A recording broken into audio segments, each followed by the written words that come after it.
All right, everyone. Today we are jumping into a high yield savings account and showing you another option on the personal side for you to make a little bit more money on that money you just have sitting in your checking or savings account. Have you ever heard of Wealthfront? If not, I'll tell you about it today.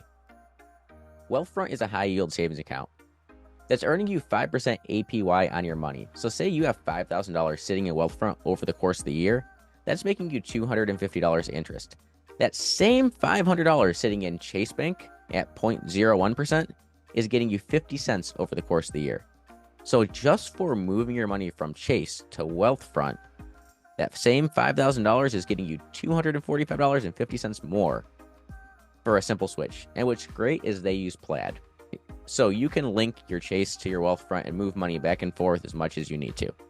And stick around as I'm going to tell you a couple of things that they've been improving within Wealthfront to make this so much easier and quicker as well. Let's jump into a couple of the key things that most people want to know. There are no fees associated with Wealthfront. So you can have $1 sitting in your savings account and it's still earning that 5% interest, and you're not charged any minimum fees for not having enough money in your account.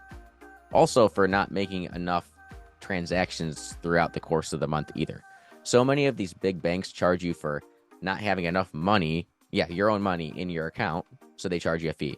Or you didn't have enough direct deposits, you didn't do enough things within their bank to make them money. So they charge you a fee for it. Another great thing about Wealthfront, unlimited transactions. You can move money in and out as many times as you want during the month, and there's no penalties for that. Some of these high yield savings accounts limit you to 5 or 10 transactions a month. And through Wealthfront's banking partners, because remember, they are not a bank. They actually do have $8 million of FDIC insurance. So if you have a whole lot of money that you're throwing into Wealthfront, you're covered up to $8 million. You just said Wealthfront's not a bank. So what is it? Well, it's a high yield savings account. It's actually a brokerage that has multiple banking partners to get you this higher yield on your money. And before we get any further, since we're talking about this high yield you can earn on your money, there is a way to get even more than that 5%. Now, if you use a referral link, like say mine, which is linked in the description below, I know, shameless plug, you do get a 0.5% interest boost for 3 months. So any of that money that you moved into your savings account for a 3-month period, you're going to get that boosted 0.5% interest, which shoots it up to 5.5%. And say you get 4 people to sign up over the course of the year, well, you're earning that 0.5% boost for the whole year. And really, it's not like I'm making any money off of you, or you're making any money off of whoever you refer them to. Wealthfront is paying that to you. And they did just change a few things, or maybe it's been a while and I just really haven't paid attention. But when researching this video, there's a few changes I'm going to make with my Wealthfront account that I wasn't doing before to really, really maximize the interest I'm making on my money that's sitting in multiple different accounts.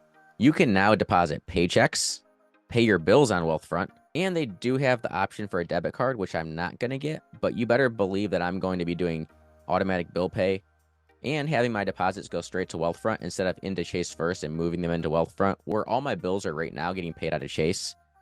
I've been playing the moving money back and forth game, which cuts down on my interest when I have money sitting in Chase for a couple days while it's waiting to pay my bills at the beginning of the month, or in the middle of the month, or at the end of the month, whenever my bills are due, so that I make sure I have money in my Chase account to pay my bills.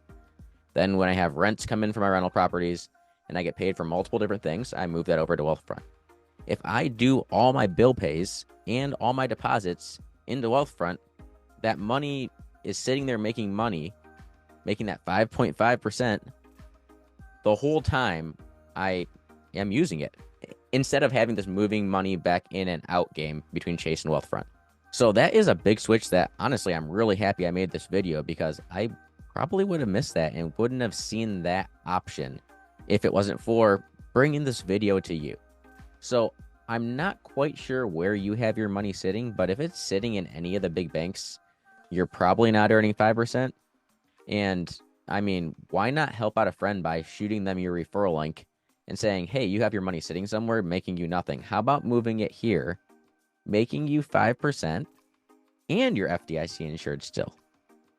I mean, it does kind of sound like a no-brainer. And I will tell you, I've used Wealthfront on and off for, gosh, it had to be at least 3 or 4 years now.